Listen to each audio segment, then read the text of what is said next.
Hola a todas, hola a todos, ¿qué tal? ¿Cómo estáis? Bienvenidos un día más a Maquigas, un nuevo capítulo del curso de TypeScript.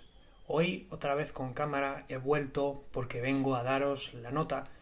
Bueno, no exactamente, pero sí que vengo a contaros cosas, porque hoy voy a empezar el módulo de clases y como este es el primer capítulo he decidido que esta vez sí voy a introducir a la noción de clase, porque incluso aunque llevo mucho tiempo diciendo que sería conveniente que supieseis acerca de JavaScript antes de empezar a ver esta lista, entiendo que puede haber gente que no haya trabajado con clases en JavaScript porque a lo mejor no se haya visto todavía en la necesidad o porque no comprende del todo bien la teoría que hay detrás de las clases. A pesar de eso, no va a ser una explicación muy en profundidad, sino que va a ser una explicación más o menos para facilitar la transición a los capítulos en los que ya hablo acerca de clases como tal en TypeScript.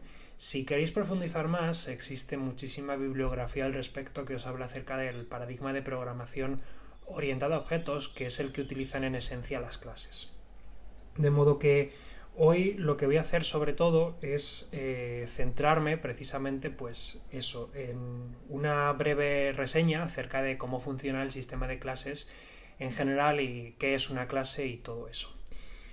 Si habéis trabajado con JavaScript y habéis trabajado con funciones, más o menos ya tenéis pillada la lógica. La clase es una versión un poco más avanzada de una función, no exactamente, que no lloren todavía la gente de ciencias de computación, por favor. Una clase lo podríamos ver como una estructura que yo voy a representar como un círculo que tiene dos partes, ¿vale? Una parte superior que contiene datos. En ese sentido es como esas estructuras que tiene JavaScript en las que tenemos, por ejemplo, pues nombre, Dani, edad 26, ese tipo de estructuras. Y por otro lado tiene operaciones que sirven para manipular esos datos, con maneras rápidas de acceder por separado a cada uno de esos datos y de modificar su valor. Esa es la teoría que siempre se cuenta: datos, operaciones para manipular esos datos. En esencia, una clase, cuando nosotros la declaramos en TypeScript, va a ser como una plantilla que va a tener un nombre de manera similar, por ejemplo, a las funciones o a cualquier otro tipo de identificador. Por ejemplo, rectángulo, ¿vale? Estaba pensando una cosa mejor, pero no vamos a usar rectángulo a lo largo de estos capítulos. Hay una ley no escrita que dice que todos los cursos y todos los tutoriales que hablen de orientación a objetos tienen que usar rectángulo o cuadrado o cualquier forma geométrica, y yo por supuesto no quiero saltarme las normas porque tampoco quiero tener a nadie en la puerta llamándome para patearme las piernas por no seguir las normas. Así que rectángulo va a ser. Dentro del rectángulo vamos a tener datos, y cuando hablo de datos, por ejemplo, me estoy refiriendo, sin ir más lejos, a, pongamos, por ejemplo, pues el ancho y el alto, esos serían sus datos, y operaciones que permiten trabajar con esos datos. Operaciones como, por ejemplo, pues el área, que sería una función que trabaja con esos datos y que te devuelve un valor en este caso. Podría ser el perímetro, que es otra función que trabaja con esos datos para devolverte una cosa nueva, y cualquier otra operación que podáis imaginar a la hora de trabajar con rectángulo. Por ejemplo, una operación que te devuelva dos instancias de rectángulo, que sea pues el rectángulo partido por la mitad. Por ejemplo, que si le pasas un rectángulo horizontal te devuelva un array de elementos de tipo rectángulo que sean sus dos mitades, quién sabe. Ese tipo de cosas es lo que denominamos clase, básicamente, ¿vale? Para quien sea más, quien lleve más tiempo trabajando en JavaScript y conozca los viejos días del ECMAScript 5, en los cuales todavía no existía la palabra clave clase, pues seguramente recordará los prototypes. Sí, podríamos simular las clases sin utilizar clases, teniendo pues nuestras estructuras como las que os menciono aquí, y luego teniendo funciones que sean, por ejemplo, área y que acepten como primer parámetro pues la estructura. Eso sería perfectamente posible, y de hecho parte de cómo funcionan luego las clases está inspirado en esto en muchísimos lenguajes de programación. Pero sin embargo, la ventaja que tienen las clases es que todo está agrupado en una estructura única que agrupa datos y operación, que no son cosas independientes, porque si simplemente declarase funciones que sean área y que sean perímetro, pues todo sería independiente entre sí, no habría ninguna unión entre una cosa y otra.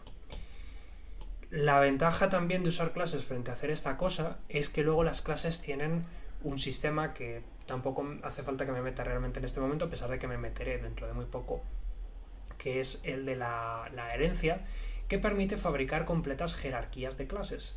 De ese modo podríamos tener cosas como, por ejemplo, una clase llamada vehículo, que contenga datos y operaciones comunes a los vehículos independientemente de su tipo, por ejemplo, fabricante, año de fabricación, y que luego tenga distintas especializaciones, como podría ser, por ejemplo, vehículo acuático para representar a una, a una moto de agua o a una lancha motora, vehículo aéreo para representar, por ejemplo, un avión, un helicóptero, cosas por el estilo, y vehículo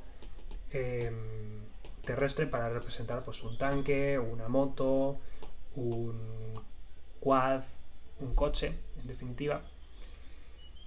Cada una de estas tres podrían tener operaciones propias de ese tipo en concreto. Por ejemplo, los vehículos acuáticos pues podrán nadar. Bueno, podrán nadar, ¿vale? Quizá no es lo más correcto. Los vehículos aéreos quizás podrán volar, y los vehículos terrestres quizás podrán rodar. Pero es evidente que a pesar de que en vehículo tenemos datos comunes, cuando ponemos datos y operaciones dentro de cada una de las clases hijas, pues son particulares de esa jerarquía y no tiene sentido llamar a volar en un objeto que sea de tipo vehículo terrestre, salvo que lo estampes y vuele por un precipicio, pero supongamos el caso correcto, no deberíamos poder llamar. Entonces, mediante la herencia luego podremos hacer auténticas jerarquías, incluso podremos hacer cosas como sobrecargar para sustituir y para hacer que, por ejemplo, la operación volar sea específica dentro de helicóptero frente a otras, como por ejemplo avión, y podemos hacer pues que volar sea una implementación diferente en una instancia concreta. En definitiva, mediante las clases podemos modelar el mundo real, en eso consiste la orientación a objetos para bien o para mal, y JavaScript desde la versión ECMAScript 6 tiene soporte para clases. Si queréis profundizar más porque nunca habéis trabajado con clases en JavaScript o en TypeScript, lo que os recomiendo es que consultéis manuales sobre orientación a objetos.